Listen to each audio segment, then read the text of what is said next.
Hello, this is Rick Patterson with the Handyman Toolbox. Today we are going to be doing a lot of outside work. Perfect day, it's a great spring day, cool weather, nice breeze, so enough of the weather forecast. Alright, so this is what we're going to do.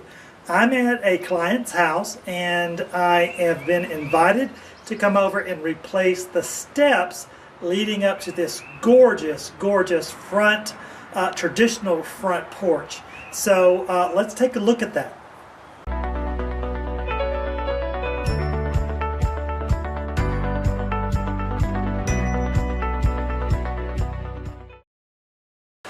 Alright, so what has happened here is these steps leading up to this shaded deck have not been treated on a regular basis.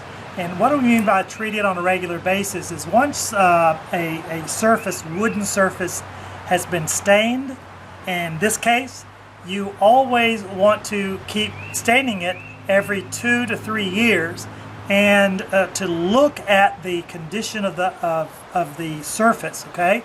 Now, this has not been maintained every 2 to 3 years. I think they just did it recently and just left it. And so obviously this has been very, very neglected. Now that's the news that I have on this. Because it's been neglected and not through the years regularly maintained, all the boards now have to be replaced because they are really, really pitted and weather worn, sun worn, and rain just beat it down. So I'm going to show you a quick look at the surface of this. We're going to talk about what caused this and then provide with some remedy. Okay, so you can tell here now, I'm going to give a little bit of shadow to this and stay out of the sunlight as I can, but this right here has not had the protection that it needed to have, and it wasn't stained on a regular basis. And so it became pitted, it just what we call wood rot, and so it deteriorates. Now, wood rot is like cancer. It will spread throughout the surface and spread throughout and cause a safety issue here. So that's what we have in this particular case, is definitely all of these boards here have to be replaced because they're not to be trusted, and they're so deteriorated and just literally just busting apart. Even underneath, when I pull this up, it's wet. So let me show you that a little bit.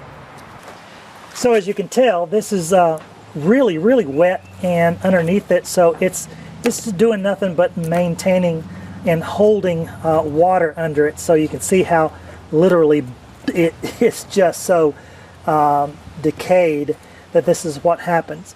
Now, what we're going to do is talk about how we're going to fix this.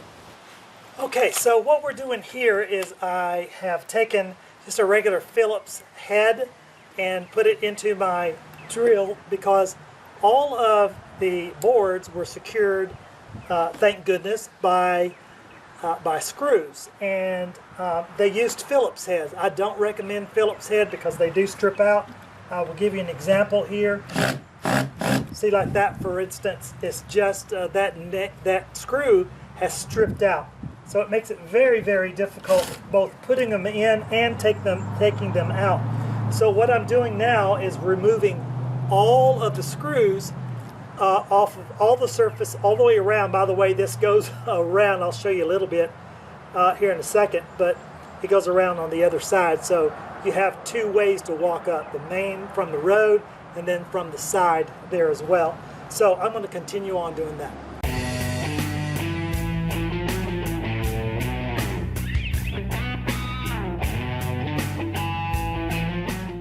Okay, so what I want to do now is that I've got most of all the boards unscrewed.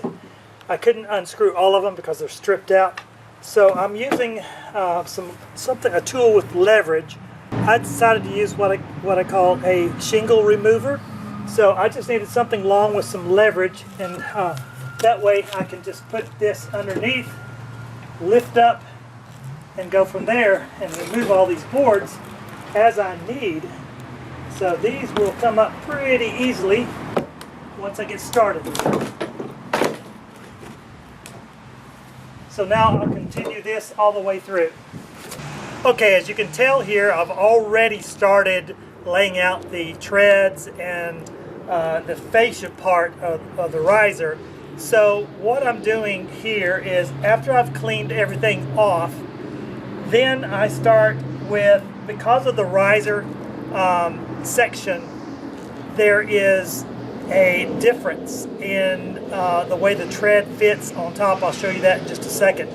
But I had to go ahead and lay down my first, what I call my tread first, and then on top of that put the fascia section on the riser, then do the tread on top to make sure everything's flush.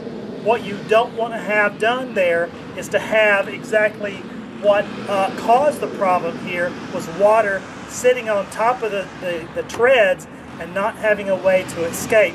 They either lean back into the riser, back into towards the house, rather than having some space, enough space in between the treads. Let's take a closer look at that now. Okay, so you can see there is a need to have some distance here, the way everything's laid out. So, and the distance doesn't really matter as long as you have enough watershed. Now, these new boards are going to be the most exposed to the weather.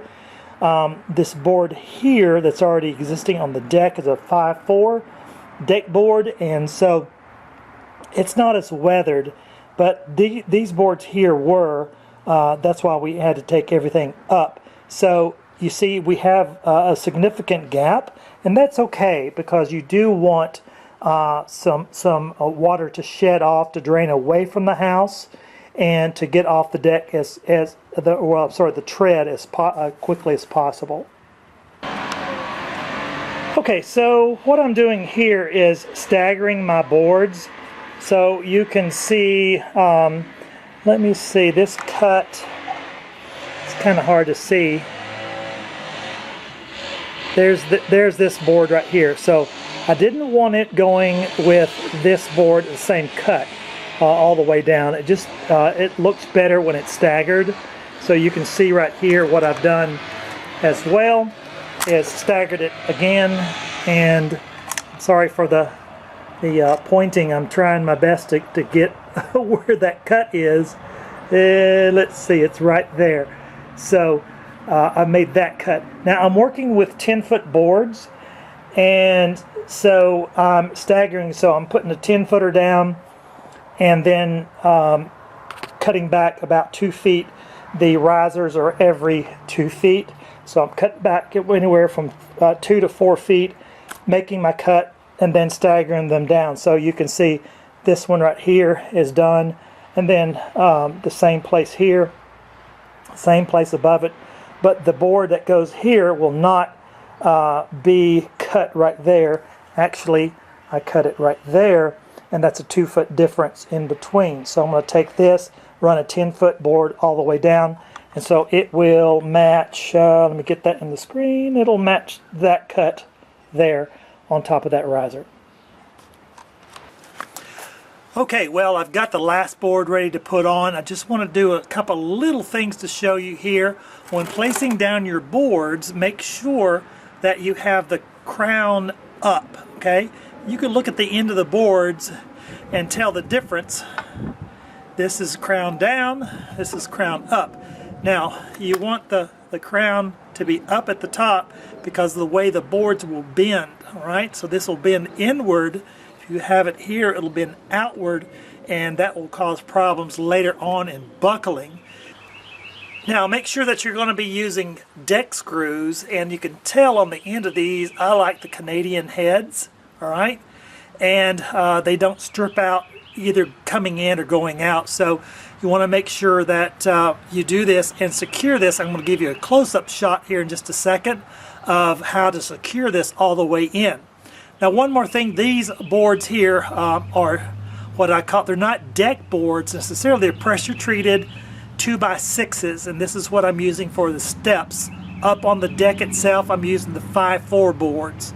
All right, so let's go ahead and put the last board in. I'm going to talk about that. Okay, so what I'm going to do here is I'm going to install these boards, these nails here into the board, and I'm going to go at an angle. Okay, so this is straight in. I'm going to go at a slight angle just to secure everything. Now what I'm using here is what I call an extension. It's by Ryobi. It doesn't matter what brand you get. But if I were to put it in here, then I've got to balance everything. I don't like doing that, so I use this. I call this a torpedo. It's a little bit, it's probably not called a torpedo. That's what I call it. So I'm going to go ahead and install this. And notice as I drive it in that I make it go below the surface. So that's what you want to do there.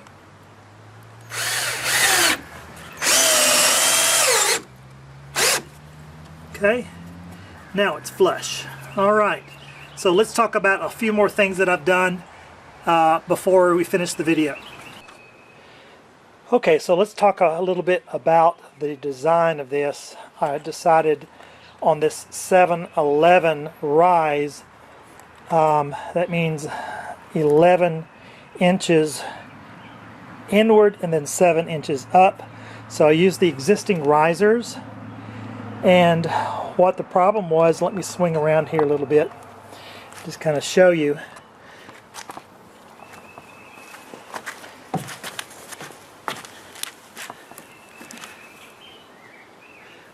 Now what the problem was originally, the builders had put 3/4 inch, actually ½ inch behind, put it all the way down on top of the riser itself.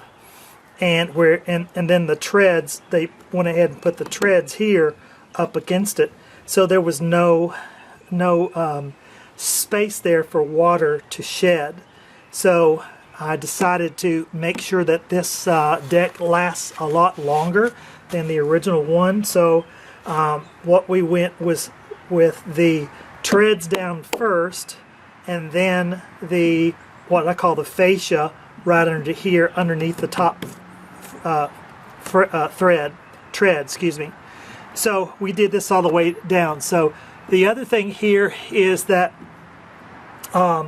we decided to put at least anywhere from 3/4 of an inch to an inch space between the treads, and we used 2x6s, and we did not want any water sitting on here whatsoever. So the big test was even yesterday and this morning there was some rain, and so we come back out and we look, and there was no standing water on the deck whatsoever. So I'm very, very pleased with the design that we decided to take up in this particular case. And so what we're going to do now is allow this to cure.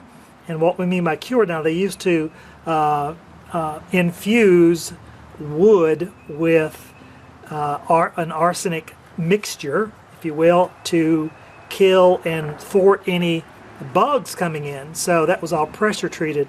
But they don't do this anymore because of the health issues. And what they do now is they infuse this with a copper mixture.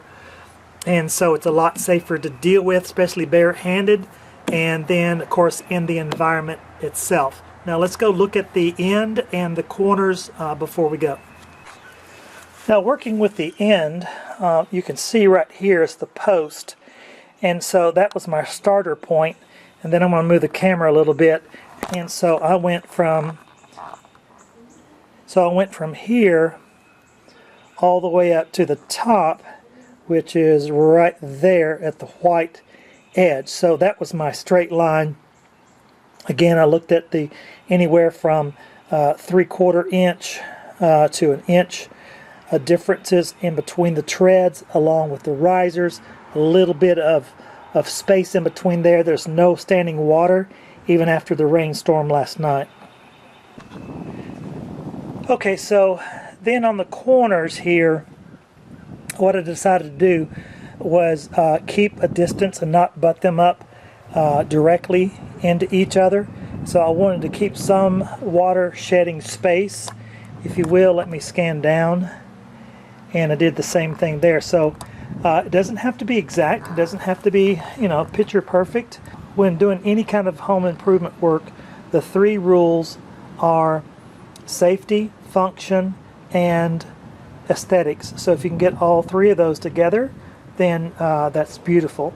In this particular case, we went for safety and function, and so not all the corners were picture perfect, but the function part of it is it allows for the water to shed off quickly and not to stand in between any butts or joints. Okay, so we had a situation with the downspout coming through the edge of the deck, and so water was shedding down completely through here and being shed off against the house, back towards the house. So we decided to do something a little bit different. And what we've done, go back up here and just kind of pan down. So as the downspout, the water comes through the downspout, it hits a curve, and then the water would stand back behind these boards here about 3 feet. So what we did was put an extension, and you can see right here is that I'm going to lay this down completely where you can see it and do a little bit of camera work here. There we go. So all I did here was take an extension and apply, attached it to the downspout, extended it forward, and then brought it up flush to the edge. So now water comes down the water spout through the extension and goes through here. Our next step now is to place stones, rocks should I say, pebbles, inside this water trough that we've got going on here. Well guys, that's all for right now. We've done this complete tear off and reinstallation of all of the treads and risers on what I call fascias right here on this deck. And so this is a front deck, if you will, to a very beautiful house. I think this will add a lot of beauty and security as well as function in the coming years. So again, make sure that you give us a thumbs up, you subscribe. As always, if you haven't done so, we'd love to have you part of our DIY home improvement community. And you can also find us on Facebook. Just click the link right here and make sure that you do that. We have a lot of exciting things that are going on to help you make your home more functional, more safe, and more beautiful. Well, listen, talk to you next time. This is Rick Patterson with the Handyman Toolbox.